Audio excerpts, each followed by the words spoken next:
Hey, what's up everyone? So just about a week ago, Hypixel released the Dungeons update.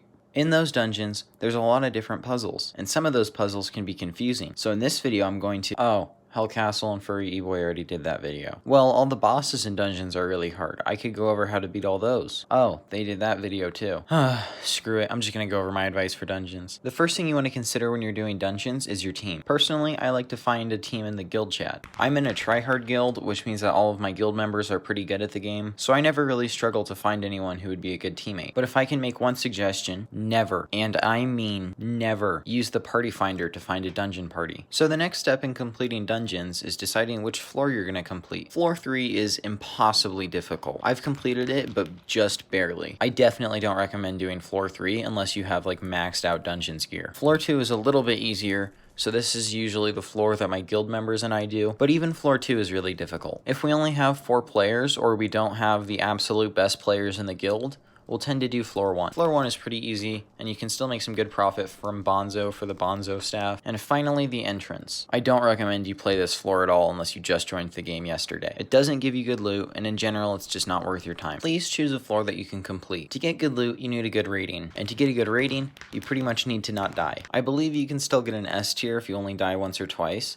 but getting an S plus is impossible. So as you can see, I just asked my guild to join, and I'm now in a dungeon party, and we're gonna do floor 3. When I'm doing this dungeon, I'm going to try to show you the best things to do. So this is why you don't use the party finder. We had a tank level 5 try to join, and a healer level 6. Not only do we already have a healer, we also already had a tank. This is a good one. Weightmaker joined, he's a healer level 11. So Archer is not really the best class, and it doesn't add all that much, so I recommend having 2 mages and 1 of the rest. So as Berserker, my job is to run ahead and try to kill some of the monsters.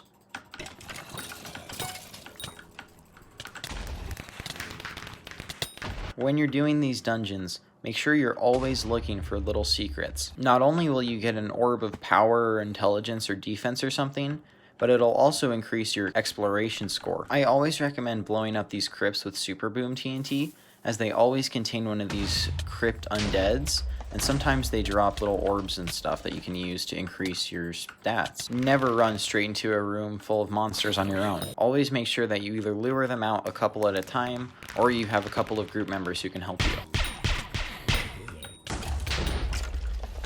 So right there, I just died. What I think happened was there was 2 skeletons, which did ridiculous damage to me.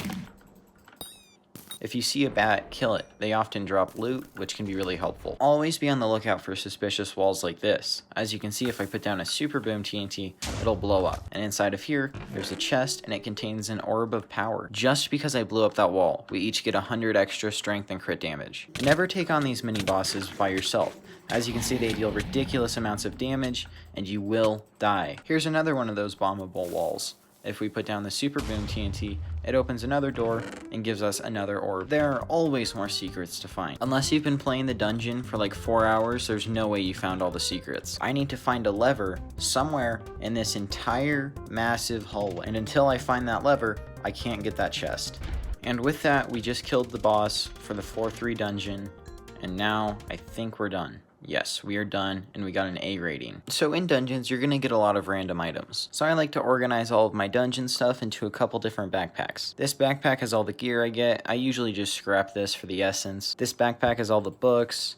Infinite Quiver is useless, so I don't even know why I still have it. And in this backpack, I have all the other stuff like the dragon fragments that drop and all the potions and stuff. Once you unlock a bunch of essence, you can turn your items into dungeon items. The only issue is that, as you can see, if I wanted to turn this pigment sword into a dungeon sword, I would need to be catacombs level 30. As you can see, I'm kinda lacking on that. So for now, I just recommend keeping all of your armor regular. I still can't believe that Dungeons is here. We waited almost a year for this. I know this video was shorter than most of my other videos, but I really just wanted to make a quick video about dungeons. If you want to know a lot more about dungeons, I recommend checking out Hellcastle and Furry E-Boy's videos. They were actually really well done. Don't worry too much about getting dungeon gear right now, as the highest floor that we have is floor 3. Floor 4, 5, and on are still locked because they're still beta testing, I think. That, or they just don't want to break the Skyblock economy. Yay, we get to wait another year. I hope this video helped you out in some way, and seriously, please don't just join a random party and then expect to get good dungeons loot. Also, be sure to look out for fairy souls in dungeons. I think there's 9, so you can get a good stat boost there. And yeah, I think that's about it. Thank you guys for watching. Make sure to comment, like, and subscribe, and I will see you guys in the next video. Bye!